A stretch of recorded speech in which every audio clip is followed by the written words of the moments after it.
All right, you all, welcome to Triple Play Saturday Round 2.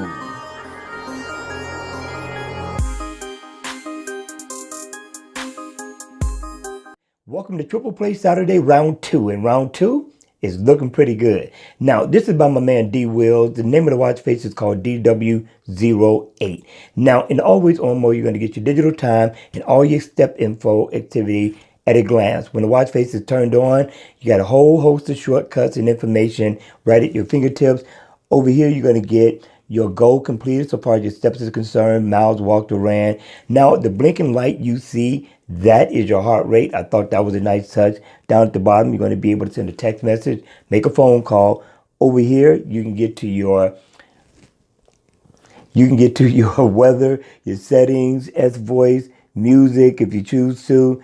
I'm thinking this is definitely pretty nice. Up at the top, you're going to get calories burned. The green and the blue represents your battery and your goal completed meter. If you look at it on this one is going to look a little different. Not bad, right? So now if I double tap right here, I'm going to change the way the watch face looks a little bit. See the light change when you double tap? Not a bad look. What do you think, guys? Hit me in the comment section below. I would love to know your thoughts. If you enjoyed this watch face or this review, please hit the like button on the way out. And if you want to see more videos like this, then please make sure you subscribe to my channel. And as always, I will see you all at the next video. Take care.